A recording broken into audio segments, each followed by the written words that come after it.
Now, tonight, for this first inaugural lecture, we're honored to host a speaker who really exemplifies a dedication to integrity and public trust at the highest level, Lucy Ling, right here, the 11th Inspector General of the state of New York. It's an honor to have you here. A lifelong New Yorker, Inspector General Lang brings a distinguished career as an attorney and an educator in criminal justice and public safety to this very vital role. As a central figure in the state's investigation into corruption, fraud, and abuse, her work is essential. It ensures accountability, it promotes efficiency, and it safeguards the public's confidence in governance and government operations across New York. Before this, she served as a prosecutor in Manhattan and as a leading voice in criminal justice reform and as an advocate for innovation within the legal system. Her perspective on ethics, on oversight, and the responsibility that comes with public power is invaluable, especially for our future lawyers who will soon enter this complex and very challenging area of government and law. We're truly honored to have you here tonight. And it's now my pleasure to once again welcome you to Albany Law School and now to introduce Chell Miller, the Program Director of the Government Law Center. Chell is an absolutely vital member of the Government Law Center team, but also our wider Albany Law community. And we're so incredibly fortunate to have them here at Albany Law School and to speak with you tonight. Chell.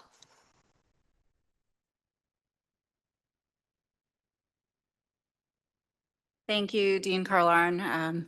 I'm Chell Miller, Program Director in the Government Law Center. I've been here about 3 years. I'm here to share some logistics and to introduce kind of our next speakers. You'll hear briefly some remarks from myself and Harold Eisland, who we're very happy to be here, some introductory remarks from Inspector General Lang, and there will be a dialogue with Patrick Wilds as well, followed by a reception in our East Foyer. Many of you who are here in person, if you are looking for CLE credit, please check in with Lisa Rivage at the check-in table if you haven't yet. If you have not signed in, you don't have your forms. If you don't have your forms, you don't get CLE credit. So you've also received an index card and possibly a pen from our team here too. We'll use those for questions. So at 6:15, we'll collect the cards from you, and I'll pass it on to the moderator to moderate some additional questions from the audience. If you're on Zoom, you can use the Q&A box. We'll be moderating or keeping an eye on that from the back end. So please submit your questions via the Q&A box on Zoom. So we also have ASL interpreters and live captioning too for folks on Zoom. You'll see the ASL interpreter on the screen here as well. So I'm very happy to pass things off to Harold Eisland, shareholder, manager of Greenberg Traurig's Albany office and the government law and policy practice. I'll let you take things over. Thank you.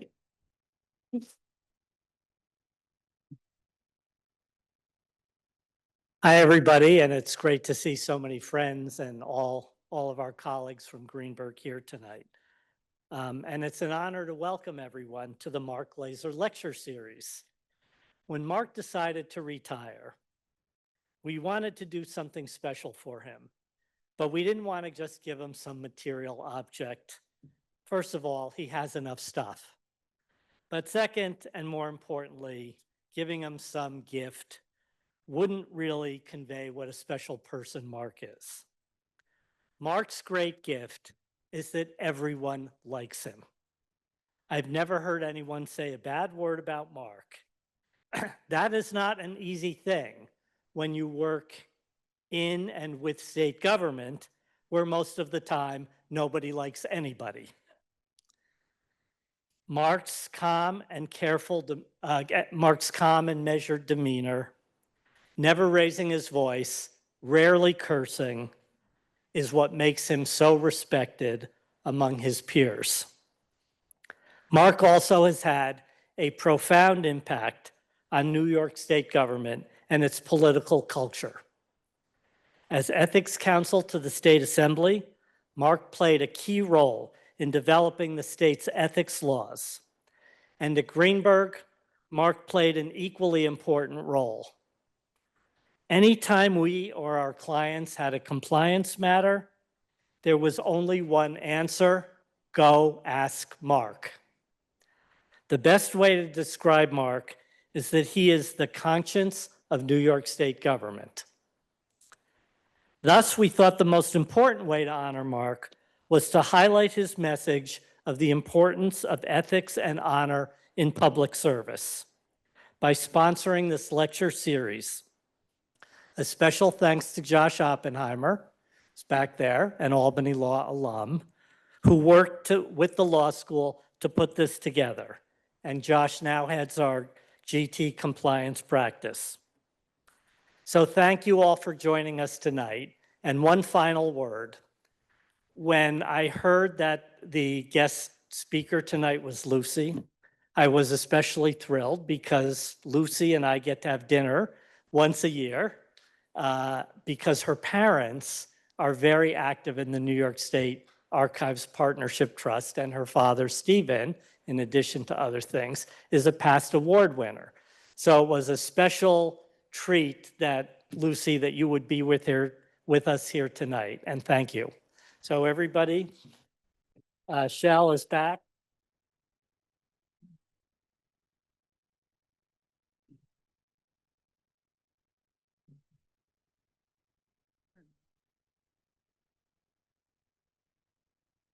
Thank you so much, Harold.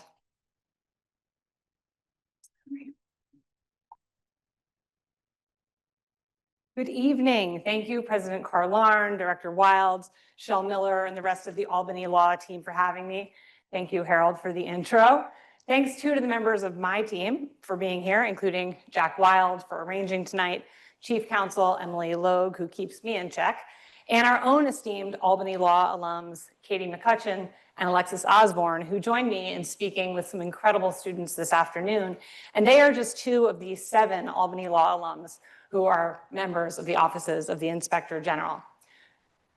I'm also glad to be joined by Chief Technology Officer Matt Patel, Press Secretary Mike Cook, confidential investigator Jeff Heber, and I'm particularly glad they're here because they're not even getting CLE, so they're actually here because they are interested. Most of all, though, thank you so much, the students in attendance, those of you who are with us this afternoon, for a really remarkable conversation, which I got to hear about your impressive work to date and your plans for the future. You all have a rocky road ahead as you prepare to enter the fraught world of American law and government today. And today's about you, the government you'll inherit, and that you will soon help us sustain. It is truly an honor to be presenting the inaugural Mark Glaser Lecture on Government Ethics, so named, as you heard, for an Albany Law alum and longtime public servant. Mark Glaser, he served as a legal advisor to 5 Assembly members, Chief Ethics Counsel for the Assembly, and the package of legislation that he drafted is known as the 1987 Ethics in Government Act. It was the first overhaul of New York State's ethics codes in 2 decades, and it both prohibited state officials, employees, and lawmakers from representing private parties before state agencies, and required the detailed annual disclosure of state officials' financial interests that persists today. And there is no doubt that the state is hugely better for this work, and that we've seen growth, improvement, and new iterations of that work in the nearly 40 years since its passage. As was noted, even when those laws were passed, the very notion of ethics in government changes as government does, including as government itself has grown larger and as the areas that government must regulate have changed alongside society. When drafting the 1987 legislation, surely Mr. Glaser could not have contemplated the ethics of government use of artificial intelligence, including large language models, or the potential for fraud implicated by Bitcoin, just 2 of the myriad examples of what ethics in government must now contemplate. Those 1987 laws were drafted at a time when there were generally 5 goals described for ethics laws. 1, integrity in the policymaking process. 1, avoiding favoritism in government's consideration of citizens' claims. 2, preserving the integrity of the policymaking process. 3, enhancing public confidence in government. 4, improving government efficiency. And 5, preventing the use of public office for private gain. What I'd like to argue and talk about tonight is that the needs of government ethics laws and norms have evolved dramatically since then. And there should be, and I believe there is, a sixth goal of ethical government, the advancement of the dignity of everyone over whom a government has authority. So I'm going to talk a little bit today about bringing the public into public integrity and the ways in which you, students who are lawyers of the future, will help us do that. First, there's great scholarship about how disrupting corruption in government is core to helping enhance the public's understanding of and belief in the structures of government. And I probably don't have to tell anyone in this audience that trust in government is at historic lows right now at the federal, state, and local level.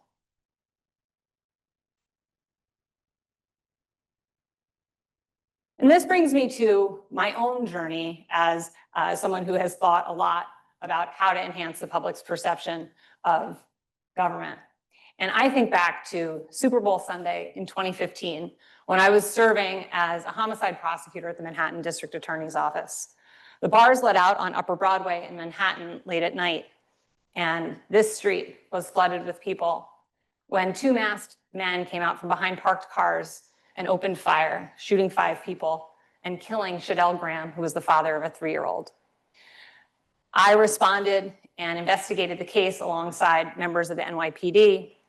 We worked alongside community members to, over the course of many months, identify the 2 masked gunmen through a combination of circumstantial evidence, surveillance evidence, forensic materials, digital evidence, and ultimately cooperating witnesses. They were brought to trial, and the 2 men were convicted of Shadell's murder and of the 4 additional non-fatal attempted murders that they committed. And the day after the jury returned the verdict, I called the mother of Shadell, who I'd become close to during the investigation and trial, and I asked her how she felt. And she said, "I slept all night for the first time since Shadell was killed. But when I woke up, all I could think about were the moms of those 2 boys." And she was referring to the moms of the 2 men who had just been convicted of murdering her son. This is in her own words.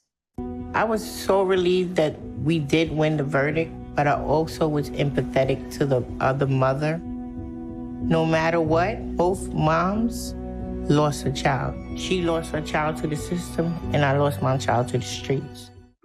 Ms. Graham's incredible compassion in that traumatic moment made me think about how far I had come from wanting to enter the system as a bright-eyed law student to make a difference and just to sort of operating as part of the system. And I thought about how I could get closer to understanding the system I was working in. And I thought back to my own days in college and law school, sitting around a seminar table, and that's the best way I knew to solve hard problems. So I ended up piloting and ultimately running a class called Inside Criminal Justice that's now operating still through the Manhattan District Attorney's Office and the Columbia University Center for Justice, that includes half incarcerated students and half prosecutors every semester who sit alongside one another and study criminal justice and develop policy ideas for change. The conclusion of that class is the presentation of ideas for policy change to local officials and state officials. You can see here, these are graduates of that class, including a number of formerly incarcerated New Yorkers alongside the superintendent of Queensborough Correctional Facility, the former commissioner of the Department of Corrections, and other officials who went on to implement the policy ideas that this class of incarcerated New Yorkers and prosecutors developed together. As many of you know, we have authority over the executive branch agencies into investigations of corruption, fraud, and abuse. We have the power to recommend remedial action, we bring criminal cases alongside law enforcement partners, we review and examine policies and procedures of the covered agencies, and we have a presence throughout the state. We take an interdisciplinary approach to all of our investigations, including investigators, auditors, attorney, forensic accountants, and others. And these are just a few of the upwards of 100 agencies with whom we have the privilege to work. We take complaints in from all of the state agencies. And something that we have really thought hard about is that we need to do a better job, and I believe we are doing a better job of reaching everyday New Yorkers who interact with state government to bring us complaints about how government is working for them and when it is not. And a particular area of passion for me is our work with the Department of Corrections and Community Supervision based on my experiences as a prosecutor and as a prison educator. I don't have to tell any of you that this has been a brutal year in New York State's prisons, and the opportunity is tremendous to make change. In my first year as IG, I visited all 42 of the state correctional facilities. I met with incarcerated New Yorkers, with staff and administrators at all of them. This has led us to dramatically increase the amount of resources we dedicate towards the complaints that come out of the Department of Corrections. And that actually comprises more than half of the upwards of 6,000 complaints we get annually related to failures of state government. We've had a number of notable investigations related to that department. Many of you will recall the investigation into the 2015 escape from Clinton Correctional Facility, which highlighted some major lapses in the operations there and led to dramatic reforms across the department. I've also been honored to be a part of our investigations into racial disparities and to the administration of discipline in the prisons, to review the ways in which the prisons were failing to implement the requirements of the HALT Act designed to limit solitary confinement, and to, in particular, to highlight the ways in which the provisions of the Department of Corrections union contract incentivizes workers' compensation fraud, resulting in some facilities, up to 40% of staff being out on workers' comp, and as a result, contributing massively to the terrible staffing shortages that are contributing to the programming limitations, movement limitations, and other conditions challenges across the state prisons. One case that stands out is an investigation we conducted that came in that I think really goes to the need to hear from a community in making decisions about how to deploy resources dedicated towards public integrity. We were getting complaints in from both incarcerated folks and their families and from corrections officers saying that they were receiving results after urinalysis testing indicating that people were using drugs behind bars who they believed had never actually used those drugs. After interviewing many incarcerated people, many staff, community members, reviewing the program itself, we learned that there was a failure on the vendor's side, the vendor who was providing the urinalysis testing, and a failure on the department side in terms of how they were implementing the testing that was in fact resulting in huge numbers of people getting positive tests for having drugs in their system when in fact they had never used drugs behind bars. And that really highlighted to us one of the worst possible failures of a system designed to protect New Yorkers that was making conditions far worse for incarcerated people, resulting in them being deprived of their parole hearings, of their family visitation, of privileges, and even resulting in them being sent to solitary confinement. One of the things that we're very proud of that came from that investigation is that the department no longer uses solitary confinement as a punishment for believed use of narcotics behind bars, which has been a dramatic improvement. And then I'll just close before I begin our conversation with Patrick by words from a formerly incarcerated colleague who I work closely with, who received her PhD after she came home from a several decade prison sentence, who says that when people see that checks and balances are functioning, it builds confidence in democratic institutions.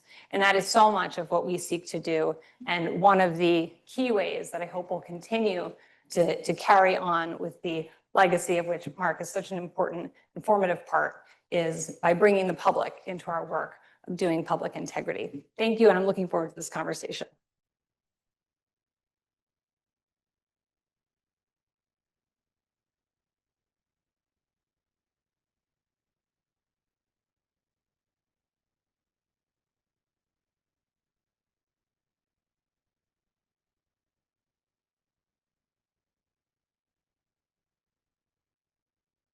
You hear me all right? Great. How are you? Thanks for coming in. Great. Although it's a weird because it feels like it's really the middle of the night, does. given the time change. It does. But I'm happy to be speaking to you at midnight tonight. Great.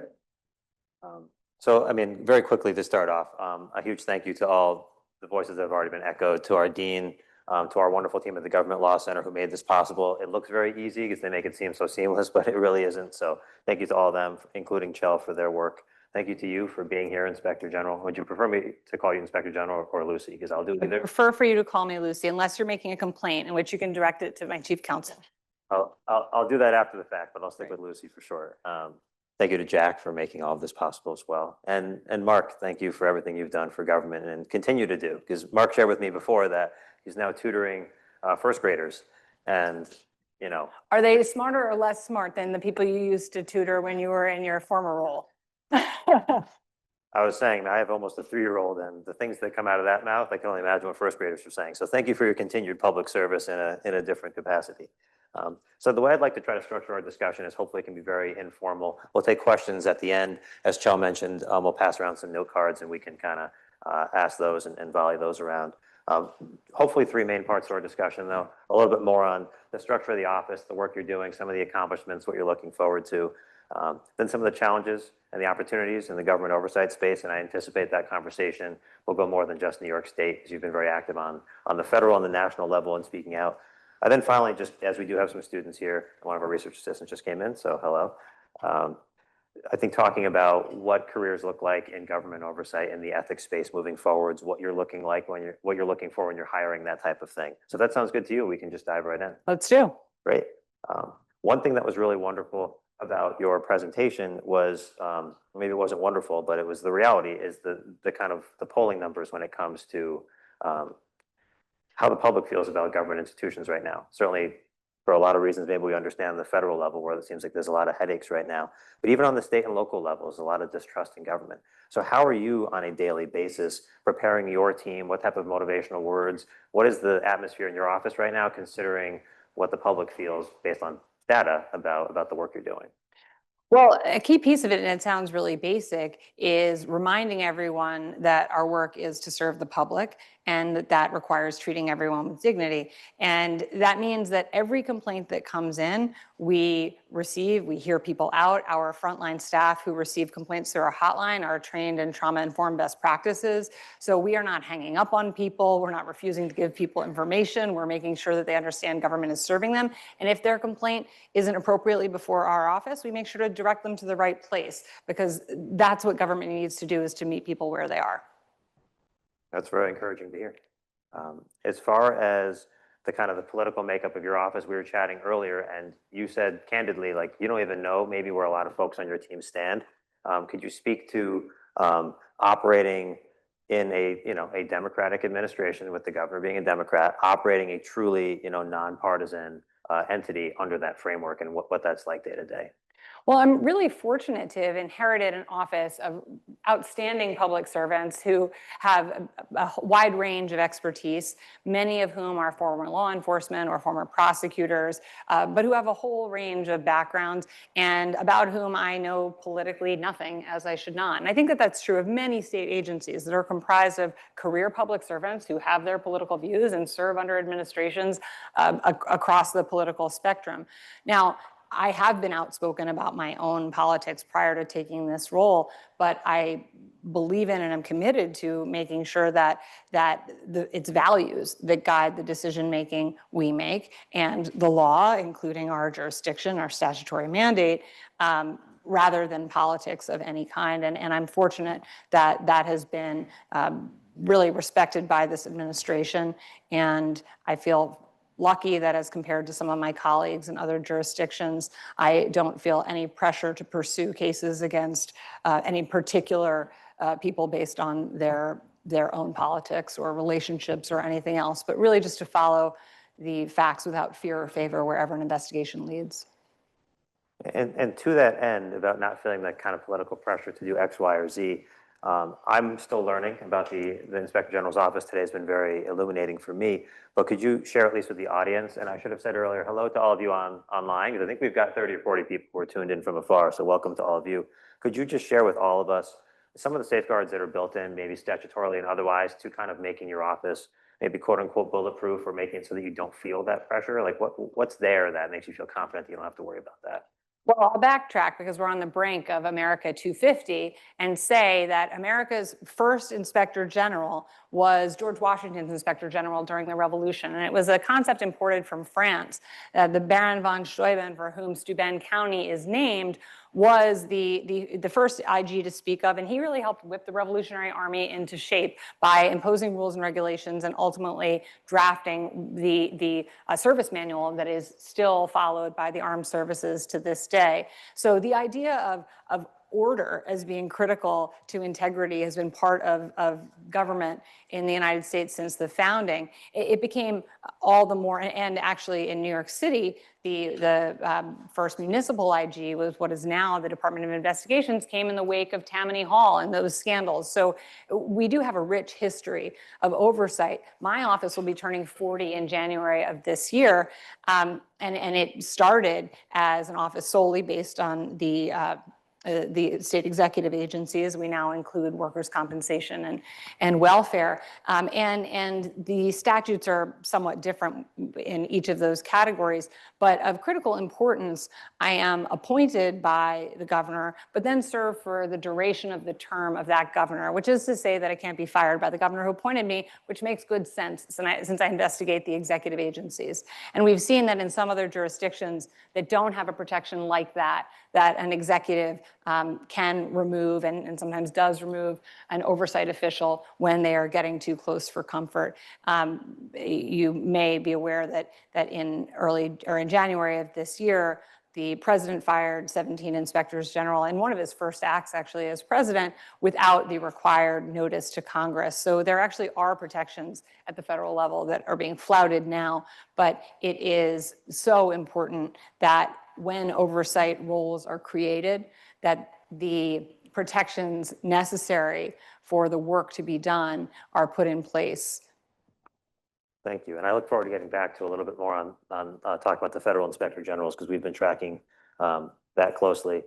You mentioned during your presentation just a moment ago the kind of consolidation of 3 different inspector generals under one roof. So could you speak to on just a purely like day-to-day level what that looks like, how are things structured? Because I don't think that your office has always been structured quite that way, right? So can you speak to that a little bit? I wear 3 different hats, and the way that we have built it under my administration, and this is, it largely grew up under some of my predecessors, and then we've done a bit of restructuring, is that essentially everyone in the office is trained in all 3 areas: investigations into welfare fraud, workers' compensation fraud, and in the state executive agencies. That said, we have an attorney in charge of each of those areas who makes sure that there's consistency across the state, so that when we have a welfare fraud case in Buffalo, the investigators there are equipped to respond with the same tools, resources, and sort of baseline expectations as the investigators out in Suffolk County. So although we have some subject matter experts, for the most part, our line staff are all generalists. And I think it's a best practice, both from a deployment of resources standpoint and frankly, from a management standpoint, because with all due respect to my colleagues on the workers' comp side, it's hard to imagine spending all day doing those investigations. No comment, but that's fair. Apologies if anyone does workers' comp. It's very important work. Very important. Very important work. I mean that sincerely. I'm not trying to make that much of a joke. To the point that you made another point when we were chatting earlier today, and I wanted to just say thank you for meeting directly with our students, because I think when you can come here and interact with them and hear about what they're doing, it makes for a really splendid conversation. I think it might have been one of the discussions that we had with them, but we talked about how proactive you've chosen to take the role. So I'm hoping you could speak a little bit more to that. I think in an investigative setting, personally, I worked at the New York State Justice Center for almost 4 years. So I saw how important investigative work is. A lot of it ends up being very reactive though. Mm-hmm. Complaint comes in, then we jump on it, then we dig into the details. So could you speak about how you're being proactive in the Inspector General role?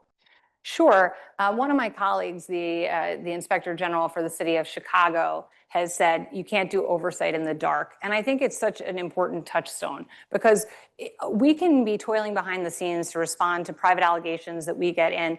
And if we don't ever tell the public that we're doing it, then it doesn't tell people they should have confidence in government. So I also think it's as important for us to highlight when there are deficiencies, and we've identified them, as with some of the cases I've described, as to clarify when there is a finding of no wrongdoing. So we have pivoted from being reactive and intaking complaints and closing them kind of quietly to trying to educate the public more broadly about the work that we are doing all day, every day, whether or not it results in a criminal disposition or a public report.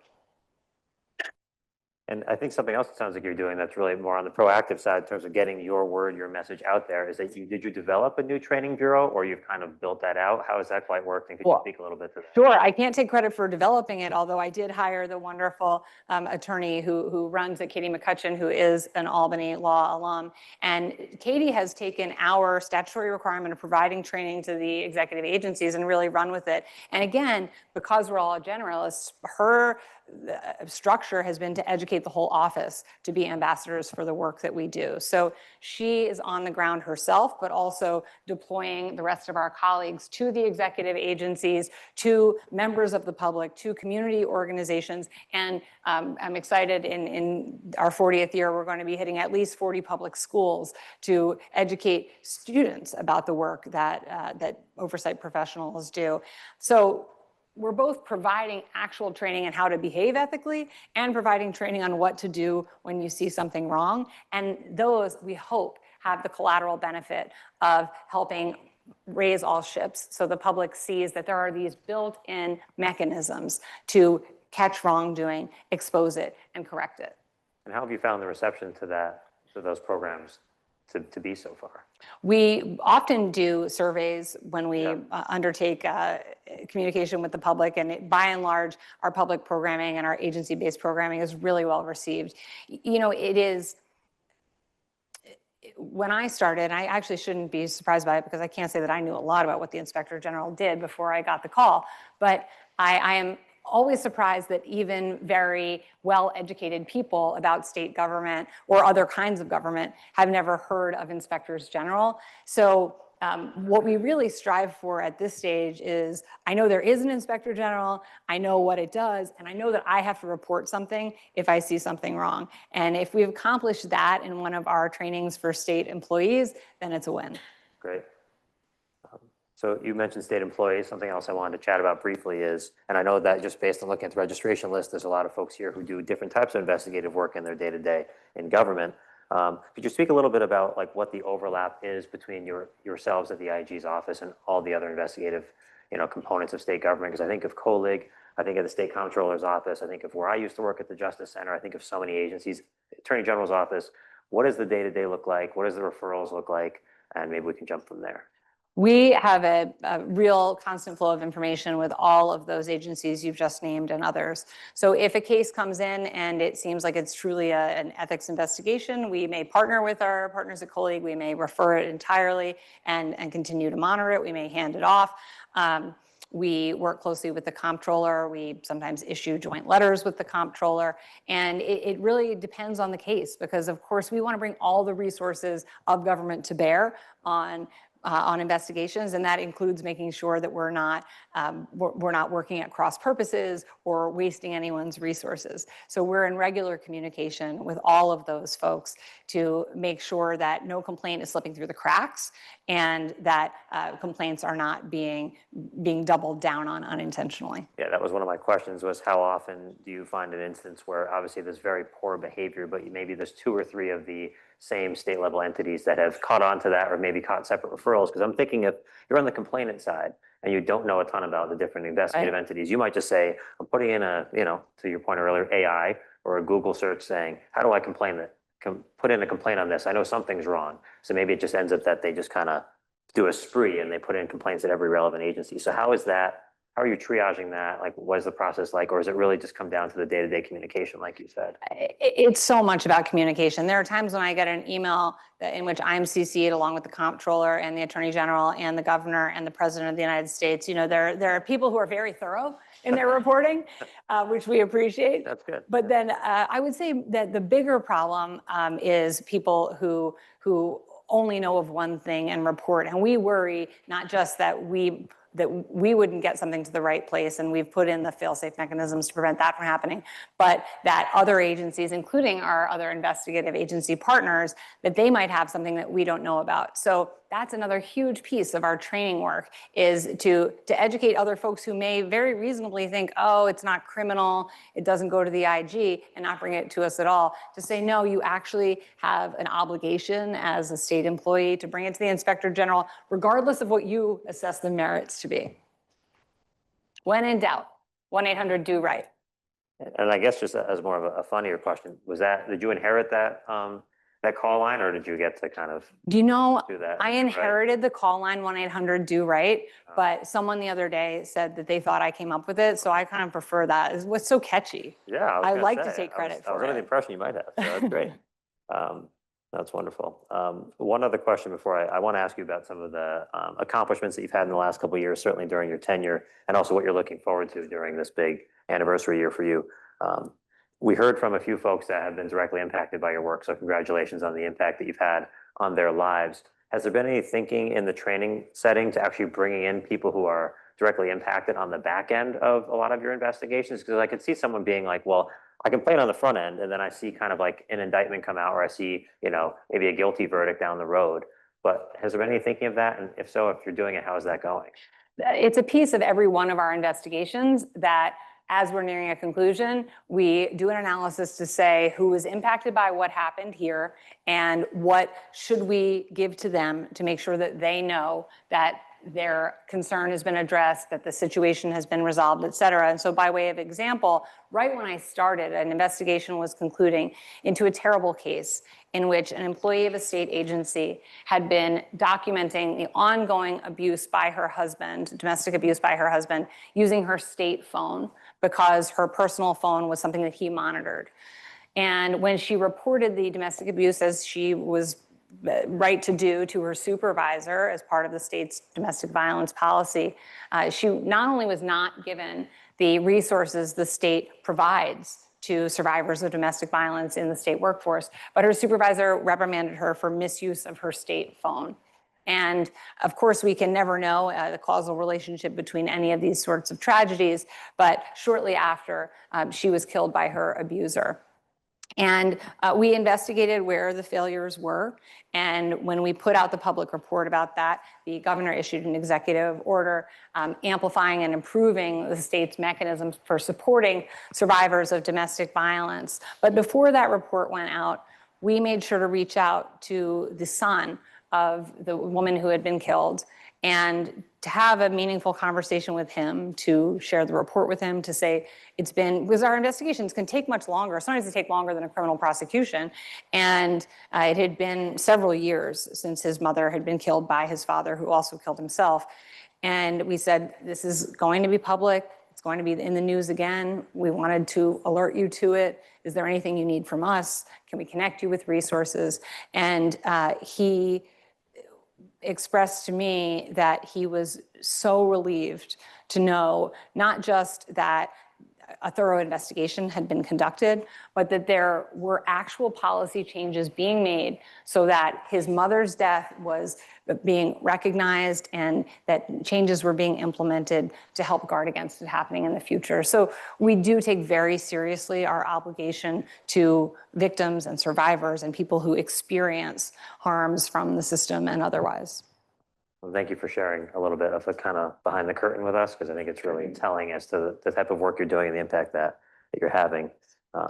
Something that I think it sounds like it's a really big thing for you, and it's something we're trying to do with our programming here, is looking at laws and policies through vulnerable populations, thinking that most laws and policies that exist are going to disparately impact people who are marginalized and stigmatized. So, and I'm hoping this can lead into some questions about some of the accomplishments you're really proud of in the last couple of years, but how are you kind of looking at your work through that prism of vulnerable populations and marginalized folks? Every week we sit down, our senior team and representative of each regional office and our subject matter experts sit down and review the hundreds of complaints that have come in. And all of them have as a as a reminder, the fact that we care about what the impact is on an individual New Yorker or a group of New Yorkers, and we're particularly attuned to populations who are underserved across the board.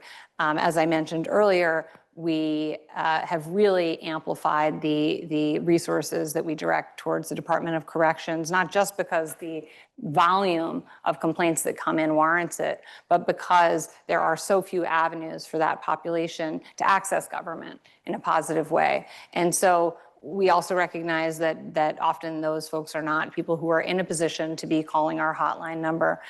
So we liaise with community organizations to try to do that work and to get those folks in our work. Before we put out several of the reports that I mentioned here related to the policy issues at the Department of Corrections, we always sit down with formerly incarcerated New Yorkers and say, this is coming out. Is there anything you can think of that we've missed? Is there anything anything further we should be looking at? And all of the investigations in the department, of course, involve extensive interviews with and contact with incarcerated people. So I would say it is increasingly being ingrained into all of our staff that we are here for all New Yorkers. And sometimes that means you have to dig a little deeper than just folks who know exactly who to dial when they have a complaint against a state agency. Well, I'm really glad to hear that you're taking that approach. Speaking of some of the accomplishments that you've had in the last couple of years, so you've been in office since November of 2021. That puts us at about what, 4 years, now? yeah. So congratulations on 4 years. Thank you. You maybe share some of the maybe top line accomplishments. I'm sure there's been many, but maybe a few that you're particularly proud of. They could be recent or just maybe the most monumental that you've been a part of. Sure, and I'll share this in part because it's a view behind the curtain for law students about how unglamorous government is, and in part because there are so many wonks in the audience who will appreciate that this is the real work of government. The thing I might be proudest of is, with thanks to the Chief Technology Officer, we are about to sign a contract for a new case management system. And it is really the things like that that enable government to work better, to become more effective and efficient, to propel government into the future. So when I started as IG, I sat down with every member of the existing staff and talked about what the challenges were, what they wanted to see different, what the office did well. And I heard from so many people that the case management system was outdated and slow. It was difficult to share evidence, manage evidence. And you may recall that there were some dramatic changes in the discovery laws around that time that also made it more onerous for us to aggregate information and share it with our prosecutorial partners. So that also contributed to the challenge. Being new to state government at the time, having come from city government, which is a well-oiled machine, as you can imagine, I thought, oh, well, we'll just get a new case management system. 4 years later, we are very close to getting a new case management system, and it has been a tremendous amount of work, a very lengthy RFP process, and we're excited about what's ahead. But you know, it's the mechanics of government so often that an executive has to worry about. And I'm really lucky that I have an outstanding team of leadership who share a vision for finding ways to increase efficiency in the way we serve the public. So one major achievement has been on the tech side, or soon to be on the tech side, and another has really been around personnel. We have built such a powerful team of leadership to harness the already incredibly powerful team of talented team that I inherited, and then we've augmented that team from the administrative staff who run our offices day to day up to the most senior investigators. And I think really training people to think about the ways in which our profession is expanding and the things that we can learn. We are I hope I'm not going to get in trouble, but she'll give me a dirty look if I am. We're very close to I hope, training a whole office on science-based interviewing, which is a newly developing model for best practices and how to conduct interviews to guard against false confessions. So I'm very excited about that, because something maybe a collateral benefit and challenge of being an oversight is that every time you conduct an investigation and see something wrong with one of your jurisdictional agencies, before you put it out, you have to think, ooh, how am I doing on that?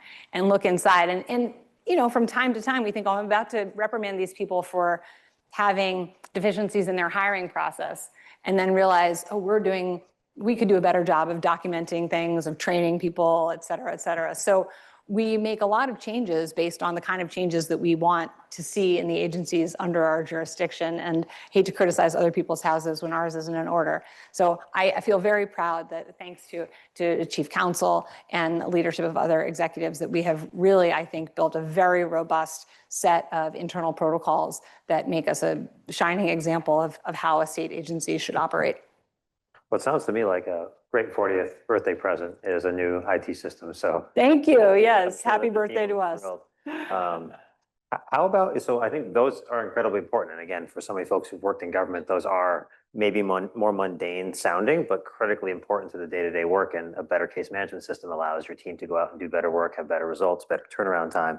How about some of the external accomplishments? I know you've been, I'm just thinking through some stuff that's been in the news recently, some public hospital system work, DMV, DSS. I don't know if any of those really would be worth chatting about right now, but interested in what you have to say about any or all of those. Each one of those in their own right goes towards a different element of doing the work of bringing the public into public integrity.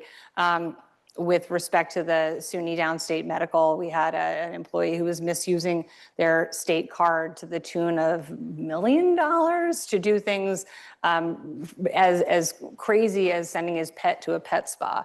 To my mind, that's sort of base level government corruption, right? Betterment of yourself for misuse of public resources for your own gain. Maybe a little kind of twist on that.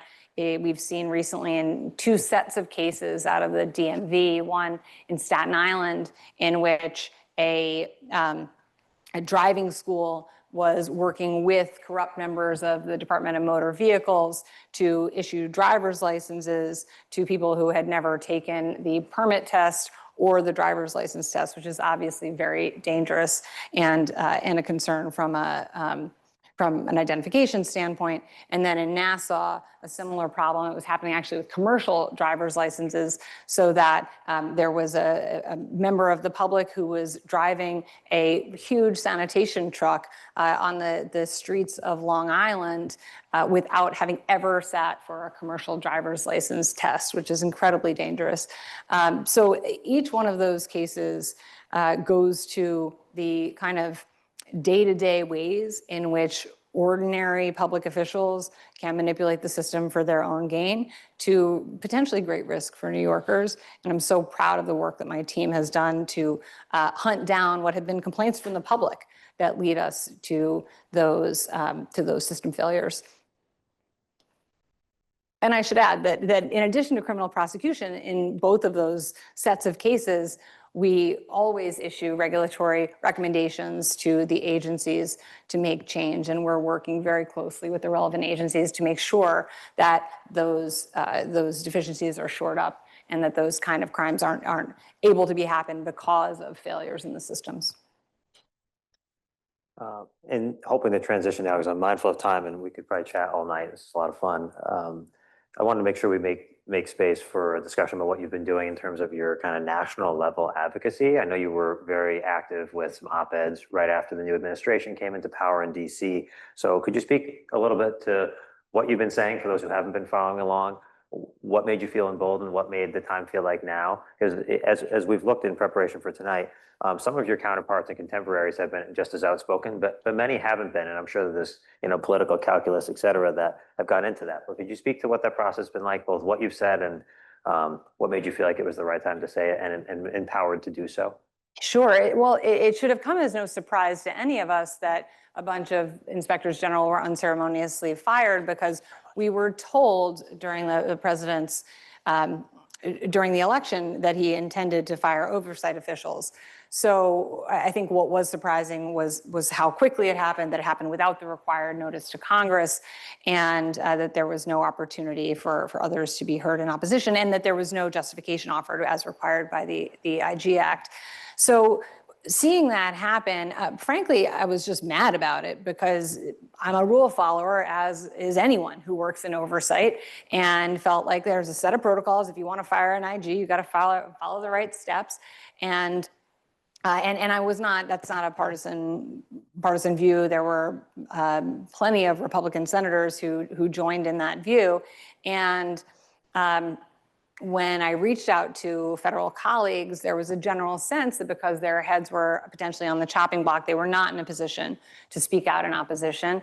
And I felt like, well, I know that I'm not going to be, I know that I can't be fired, and I know that I'm not going to have any retaliation for this. So I am well situated to speak to the need for IG independence, the need for statutory safeguards, and the need for following the statutory safeguards, which led to a couple of news appearances and a number of op-eds.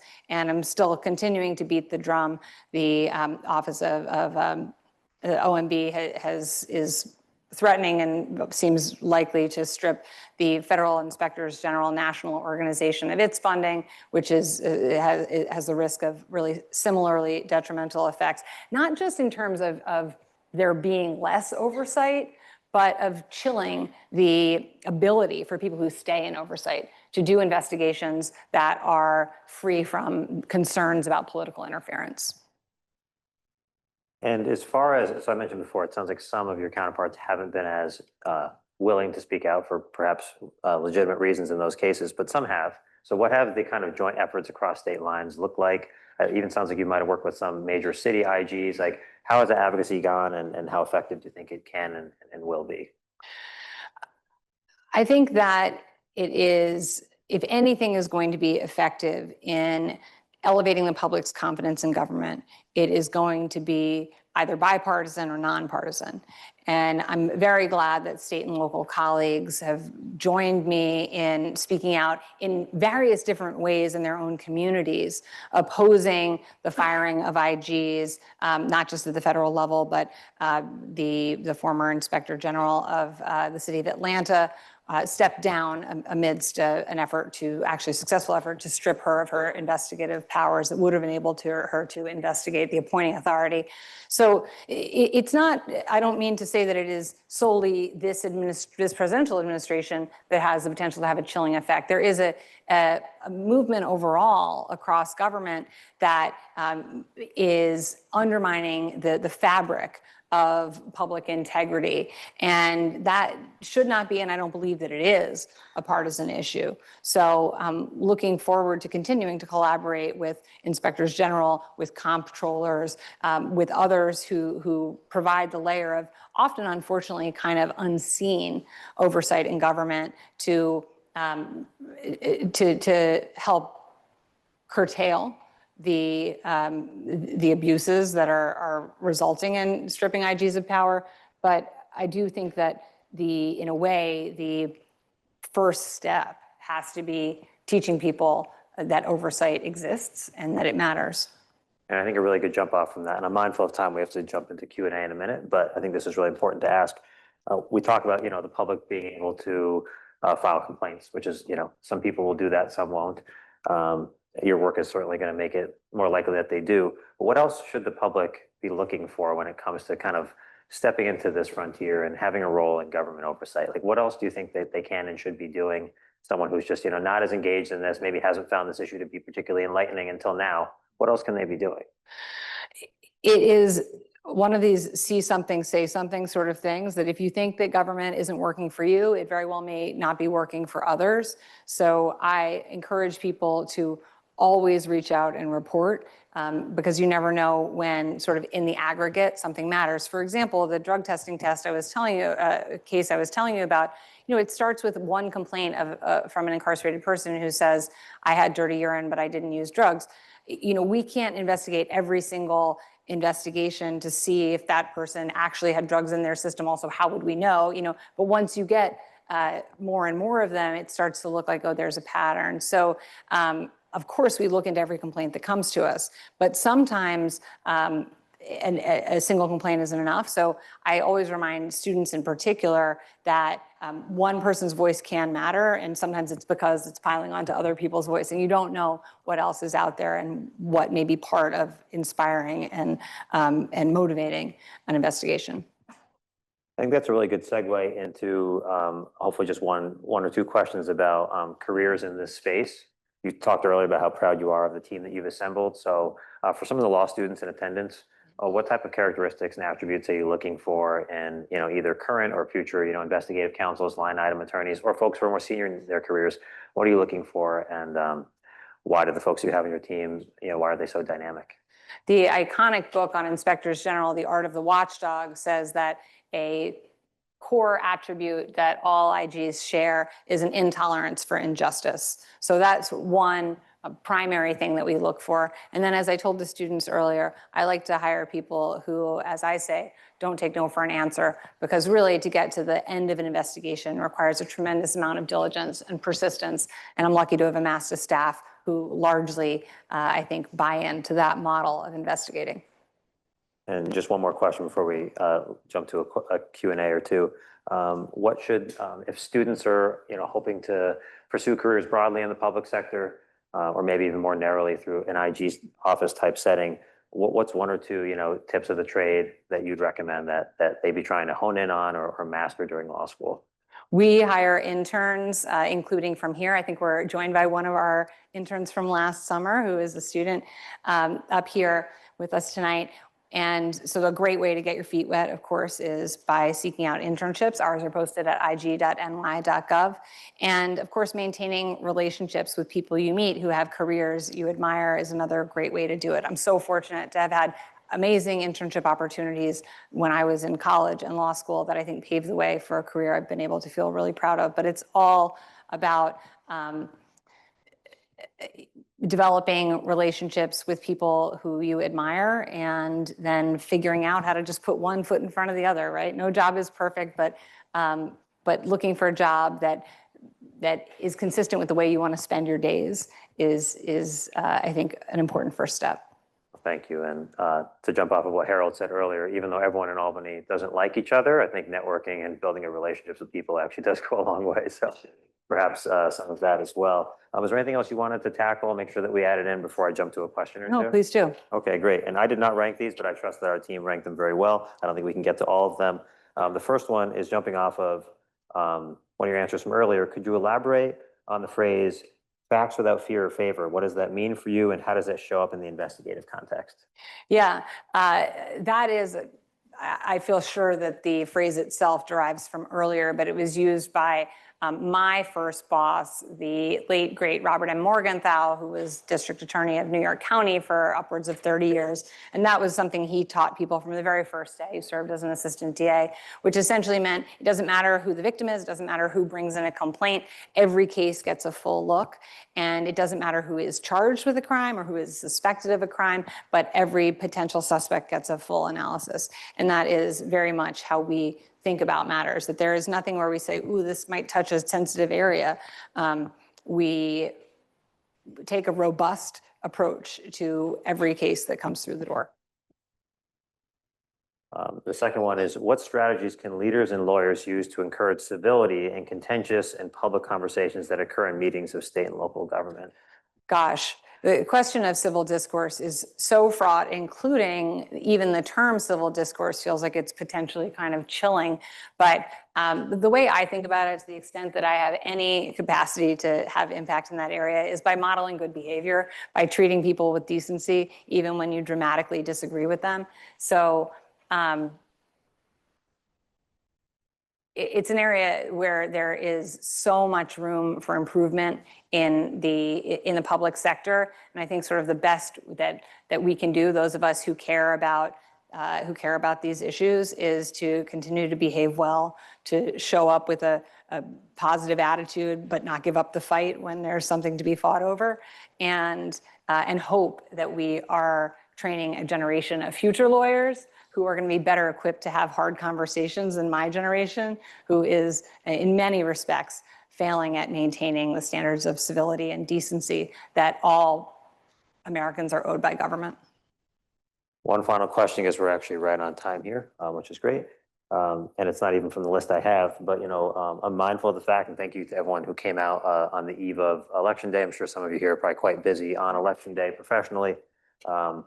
What does your forecasting look like? Not just based on results tomorrow, and I'm not going to ask you to get into any sort of gambling on that. But what does the forecast look like in the the government oversight space look like starting in January or maybe next year with the big midterm election cycle? Where do you think that the space heads? Is it going to be prioritized, that type of thing? I can't say that I have a great view of how things are going to look on the national level with respect to oversight, and that's not a biased view. That just seems to be what we're being told by everyone who'll be making decisions over the next couple of years at the federal level.